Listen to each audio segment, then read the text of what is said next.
Hello and welcome back to 365 Days with mxmtoon. I'm Maia, a singer, songwriter, video maker, Oakland native, and I'm also a huge fan of history. I love untold stories, gross facts, hidden secrets, anything weird, dark, and funky from the past.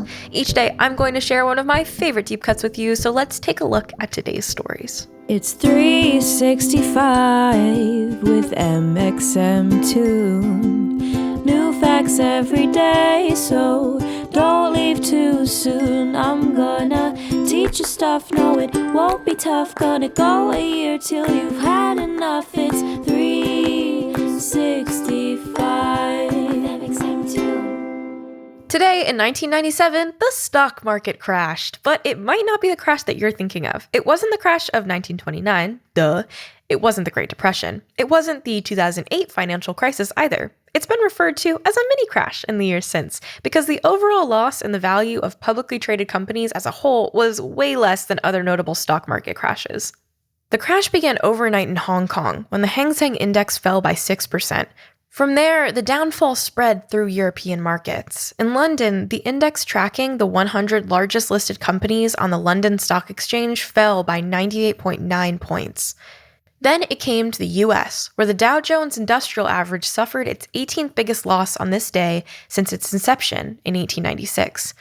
What exactly is the Dow Jones Industrial Average? Great question. It's an index that measures 30 really large mega companies, which a certain group could say is symbolic of the larger American economy. The Dow differs from other larger indexes, like the S&P or Russell, which measure 500 and 3,000 companies respectively. Investors panicked, and all three of the aforementioned indexes, plus the NASDAQ, in exchange for lots of tech and other companies, fell further throughout the day. At 2:36 p.m., the Dow hit the trading curb wall. What's that, you ask? It's a regulatory mechanism meant to prevent the stock market from crashing. It's supposed to help the markets be protected from either speculative gains or massive losses in a short time frame. This causes a circuit breaker drop, wherein the circuit break pauses trading for a specified amount of time so that the information can be analyzed instead of spiraling out of control and causing investors to make rash decisions. The circuit breakers were a new implementation at the time, and it was the first time that they'd been enacted. The New York Stock Exchange ended up closing early in a controversial move. The Dow had dropped 554 points. Despite the drama surrounding this early closure and large market drop, the markets recovered by the end of the year. But some economists do consider it to be the beginning of the end of the economic boom that happened in the 90s, preceding the later financial crash of 2008. This mini crash fed into the urban lore that October as a month is the serial killer of stocks. Makes sense, I guess. Halloween for stocks. Let's pause for a minute though. Do any of us really understand stocks? Are they real? I don't know for sure. Individual stocks are shares in a company. If a company is publicly traded, meaning it's available to buy from another person using an exchange, then anyone can buy them, and as the company goes up or down in value, the stocks follow suit. The stock market, therefore, is a way to track the health of stocks writ large, or the economy as a whole, versus the individual or bulk stocks that a person or corporation purchases of a specific company. The market takes averages of many different stocks depending on which index is being used, like the Dow, the S&P, or Russell, and uses that to determine how the economy is doing. Every day, stockbrokers buy and sell stocks for clients. You can think of it like a giant marketplace. People purchase stocks in new companies as a way to invest in the potential growth of a company and ideally earn money when the company turns a profit. In turn, the companies rely on investors to buy stocks so that they have funding to build their products, pay their workforce, and advertise whatever expenses the specific company has. These days, computer algorithms do a lot of work entailing in the pricing, buying, and selling of stocks. Our music fact for today has nothing to do with stocks. That's enough Dow Jones talk for one day. On October 27th in 2006, Amy Winehouse released her second and last final studio album, Back to Black. Though she only released 2 albums in her short singing career, Amy Winehouse made her mark as a legendary contralto voice with genre-defining original songs. When Back to Black was released, it was a smash hit and found fans all over the world. It's still one of the best-selling albums in UK history. She won 5 Grammy Awards for her album and was the first British woman to win 5 Grammys.